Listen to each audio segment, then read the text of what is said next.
The vaccine is more dangerous than the virus itself, because the vaccine still has all those pro-clotting abilities, has all those inflammatory abilities, whereas the spike from Omicron does not. So the fact that the Wuhan spike is still present in any of these vaccines, when in circulation it went extinct more than a year and a half ago now, is really perplexing.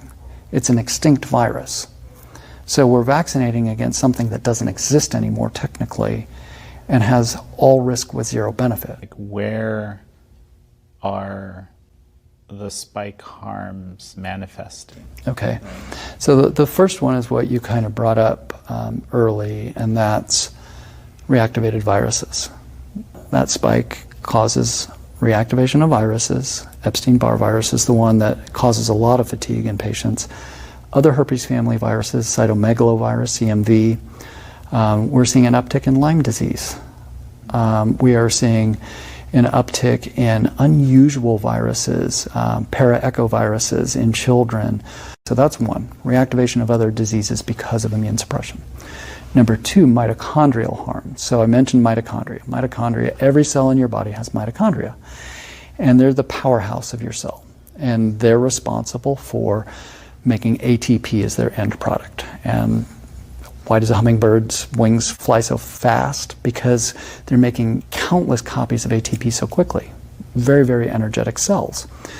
The spike protein will disrupt metabolism and disrupt those pathways in the mitochondria. So Dr. Clough out of Poland, Dr. Abramovich, they looked at this and they were able to show, look, in especially neural tissue, so talking about brain fog, you know, the individuals you hear say that so much, it's because the mitochondria are being harmed. That spike is getting in there. It can't produce as much ATP. And now these neural cells are about the equivalent of the cells in a brain tumor. They're slow, they're mushy, they're not quick to react.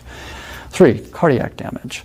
We know that the spike protein gets into the heart tissues. That spike protein will induce all those other inflammatory cells to come in and now swell the heart.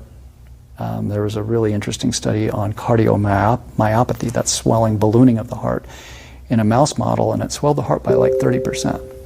I have the tissues of triathletes that died on their swim, and these are peak of performance, a week or two after their second shot.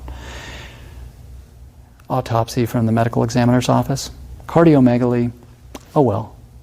But they didn't look for spike protein. And that's, again, I'm encouraging all my colleagues, look, you have the ability to do this now. So these sudden adult deaths that we're hearing about that are unusual weren't happening in 2020 during the COVID outbreak. Weren't happening in early 2021 before the younger cohort were mandated to start getting the shots. They started happening in late 21 and have continued as people start getting this third and fourth shot. There's the fertility question. We know that the lipid nanoparticle goes to the ovaries. We know how much the eggs in the ovaries express ACE2 during their developmental cycles. The spike protein binds there. What does the inflammatory system do? Same thing it's doing to those other organs.